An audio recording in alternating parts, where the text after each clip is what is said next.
Hello viewers, অচিন্ততার free coaching চ্যানেলে তোমাদের সকলকে স্বাগত জানাই।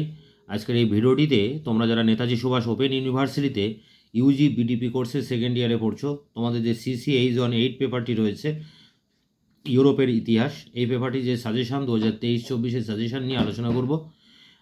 তাই সাজেশানে তোমাদের যে 10 নম্বরের প্রশ্ন রয়েছে তার জন্য তোমরা যে প্রশ্নগুলো করবে দেখে নাও। একে রয়েছে আমেরিকার স্বাধীনতা আন্দোলনের প্রেক্ষাপট ও তাৎপর্য, মানে আমেরিকার স্বাধীনতা যুদ্ধটা করতে হবে। 2 আছে দেখো মার্কেন্টাইল মতবাদ সম্বন্ধে প্রবন্ধ লেখো।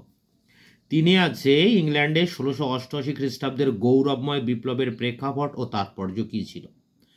4 আছে আধুনিক ইউরোপে বিজ্ঞানের উত্থান, বা এই প্রশ্ন আসতে পারে বিজ্ঞান বিপ্লব সম্পর্কে লেখো।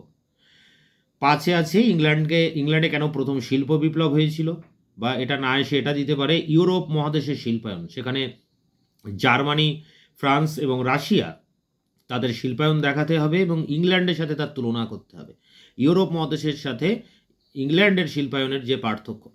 তো এই 5 আর 6 থেকে কিন্তু একটি প্রশ্ন আসতে পারে।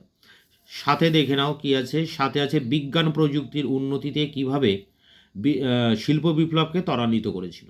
শিল্প বিপ্লবের জন্য বিজ্ঞান এবং প্রযুক্তির অগ্রগতি খুব গুরুত্বপূর্ণ ছিল। 8 দেখো ইংল্যান্ডের সংসদীয় গণতন্ত্রের উত্থান কিভাবে হয়েছিল। 9 আছে ইউরোপে 17 শতকের সংকট নিয়ে ঐতিহাসিক বিতর্ক লেখো। 10 আছে ইংল্যান্ডে গৃহযুদ্ধের কারণ বা প্রেক্ষাপট আলোচনা করো। ইংল্যান্ডের গৃহযুদ্ধ থেকে 2টি প্রশ্ন হয়। ইংল্যান্ডের গৃহযুদ্ধকে কি বুর্জুয়া বিপ্লব বলা হয়?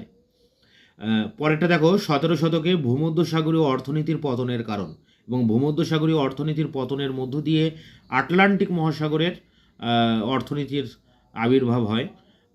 তাই এখানে ভূমধ্যসাগরের অর্থনীতির পতন, বা বলতে পারে আটলান্টিক মহাসাগরের উত্থান, অর্থনীতির উত্থান। 13তে দেখো 30 বছরের যুদ্ধের কারণগুলি কী ছিল।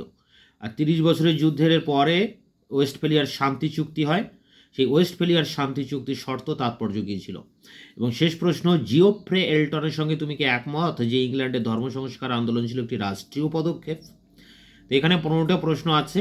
তোমরা এখানে প্রত্যেকটা প্রশ্নই করবে। এখান থেকে তোমরা 10-এর প্রশ্ন পাবে, আবার এখান থেকে কিন্তু অনেকগুলি তোমরা 5-এর যে টিকা সেখানেও কমন পেয়ে যাবে।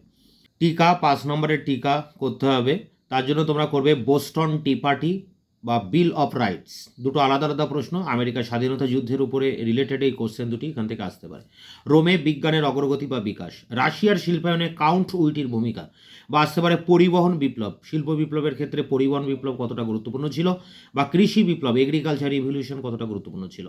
আটলান্টিক বিপ্লব, এই যে ভূমধ্যসাগরের অর্থনীতির পতন হচ্ছে এবং সেখানে আটলান্টিক মহাসাগরকে কেন্দ্র করে অর্থনীতি আবর্তিত হচ্ছে, তাকে বলা হচ্ছে আটলান্টিক বিপ্লব। এটা কিন্তু এই ভূমধ্যসাগরের বড় প্রশ্নগুলো ওখান থেকে আটলান্টিক বিপ্লবটা তোমরা পেয়ে যাবে। পরেরটা দেখো, এখান থেকে একটি অবশ্যই পাবে গ্যালিলিও, কোপার্নিকাস, রজার বেকন আর কেপলার। এই গ্যালিলিও, কোপার্নিকাস এইসব বিজ্ঞানীদের থেকে কিন্তু একটি প্রশ্ন আসবে। 6 আছে টমাস ক্রোমওয়েল, গ্রাড উইনস্টানলি এবং লেভেলার। সাথে দেখো প্রাশিয়ার জ্ঞানদীপ্ত স্বৈরাচার, বা আসতে পারে দ্বিতীয় জোসেফ। স্পেনে নিরঙ্কুশ রাজতন্ত্রের উত্থান, ইংরেজি সাহিত্যের পুনরুত্থানের যুগ, বিপ্লব যুগের নাট্যশিল্পের বিকাশ, স্পেনের পতন, বা আসতে পারে ইতালির পতন। তারপরে দেখো 12 অনুবাদ আন্দোলন। 13 আছে ব্রেদার ঘোষণা। 14 আছে ইংল্যান্ডের দ্বিতীয় চার্লসের শাসন, বা বলতে পারে দ্বিতীয় চার্লসের ধর্মনীতি কী ছিল।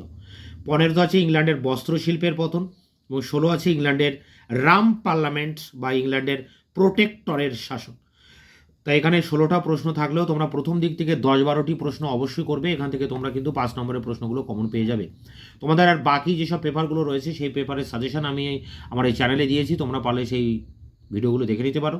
এরপর তোমরা যখন 3rd ইয়ারে উঠবে তোমাদের প্রত্যেকটা পেপারের এরকম সাজেশন আমি আমার এই চ্যানেলে কিন্তু প্রোভাইড করব। তাই তোমরা অবশ্যই এই চ্যানেলটিকে সাবস্ক্রাইব করবে এবং তোমাদের বন্ধুদের মধ্যে চ্যানেলটিকে শেয়ার করবে। এছাড়া এই প্রশ্নের এই যে এই সাজেশনটি পিডিএফ আকারে আমার টেলিগ্রাম চ্যানেলে দিয়ে দেবো, তোমরা পারলে সেখান থেকে এই সাজেশনটি ডাউনলোড করে নিতে পারো। এছাড়া এই যে প্রশ্নগুলির যে উত্তর, প্রত্যেকটি প্রশ্নের যে উত্তর, তার যে উত্তরের পিডিএফটিও আমি, যেমন আমি থাম্বনেলে দিয়েছি যে সাজেশন ও তার উত্তর, সেই রকমের উত্তরগুলিও আমি পিডিএফ করে আমার টেলিগ্রাম চ্যানেলে দেবো, তোমরা পারলে সেখান থেকে উত্তরগুলি ডাউনলোড করে নিতে পারবে। তা আমার চ্যানেলটাকে তোমাদের উপকারে লাগলে অবশ্যই সাবস্ক্রাইব করে রাখবে এবং বন্ধুদের কাছে শেয়ার করবে।